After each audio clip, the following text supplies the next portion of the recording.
আসিফ ছোটবেলার বন্ধু।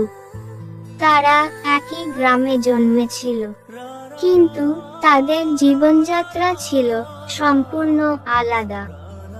রাহুলের বাবা ছিলেন গ্রামের সবচেয়ে ধনী ব্যবসায়ী। তার জীবনে বাড়ি গাড়ি সবকিছুই ছিল। অন্যদিকে আসিফের পরিবার গরিব।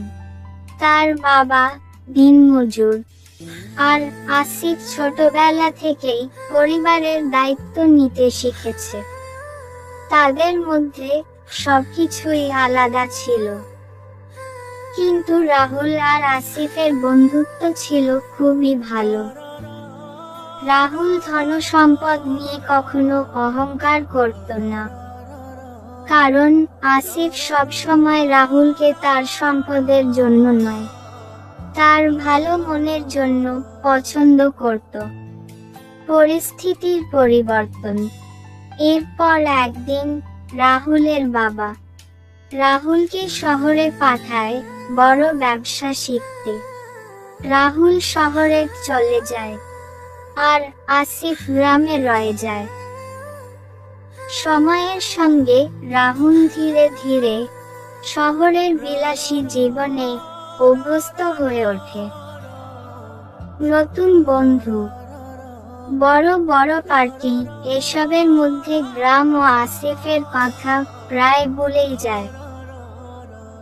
তবে আসিফ সব সময় তার পুরনো বন্ধুকে মনে রাখত। প্রতিবার কোনো মেলা বা উৎসবে সে রাহুলের আসার অপেক্ষা করত, কিন্তু রাহুলের আর কোনো খোঁজ থাকত না। বহু বছর পর রাহুল একদিন হঠাৎ গ্রামে ফিরে আসে। ফিরে এসে সে দেখে গ্রামে আসিফের অবস্থা আগের চেয়েও খারাপ। আসিফের বাবা মারা গেছেন, আর সে এখন একাই তার পরিবারের জন্য দিনরাত কাজ করে। রাহুলের অনেক কষ্ট হয়। আসিফের এই অবস্থা দেখে সে ভাবে, এতদিন তার সঙ্গে যোগাযোগ না রেখে সে অনেক ভুল করেছে। রাহুল সিদ্ধান্ত নেয় আসিফকে সাহায্য করবে। সাহায্যের পরীক্ষা। রাহুল তার নতুন গাড়ি নিয়ে আসিফের বাড়িতে যায়। আসিফ তখন একটা পুরনো কাপড় পরে কাজ করছিল। রাহুল বলে, আসিফ, আমি শহরে অনেক বড় হয়ে গেছি, এবার তোমার পরিবারকে সাহায্য করব। তোমাকে আমার কোম্পানিতে কাজ দিচ্ছি, তুমি আমার সঙ্গে শহরে চলে আসো।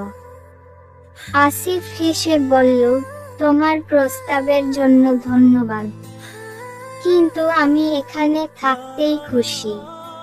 তোমার সাহায্য যদি করতে হয়, আমার জন্যে বড় চাকরির দরকার নেই। তুমি যদি সত্যি আমার বন্ধু হও, তাহলে শুধু আমার সঙ্গে কিছু সময় কাটাও। রাহুল অবাক হয়ে বলে, কিন্তু আমি চাই তোমার জীবন বদলাতে। আসিফ হেসে বলল, আমার জীবনের সমস্যা টাকা দিয়ে সমাধান করা সম্ভব নয়। আমি চাই আমাদের সেই পুরনো বন্ধুত্ব ফিরিয়ে আনতে। তুমি কি এখনো আগের মতো বন্ধু হতে পারবে? রাহুল বুঝল আসিফ কখনোই তার টাকার প্রয়োজন চায়নি। সে তার বন্ধুকে চেয়েছিল, তার সেই ছোটবেলার সঙ্গীকে। রাহুল সিদ্ধান্ত নিল, সে আসিফকে শুধুই সাহায্য করবে না, বরং তার জীবনের অংশ হয়ে থাকবে। এরপর থেকে রাহুল ও আসিফ আবার একসঙ্গে সময় কাটাতে শুরু করলো। রাহুল আসিফকে একটি ছোট্ট ব্যবসা শুরু করতে সাহায্য করলো, যা তার নিজের গ্রামের মধ্যেই ছিল। আসিফ বলল, তুমি শুধু টাকা দাওনি, আমার আত্মবিশ্বাস ফিরিয়ে দিয়েছ। এভাবেই ধনী ও গরিবের মধ্যকার পার্থক্য বন্ধুত্বের শক্তিতে মুছে গেল।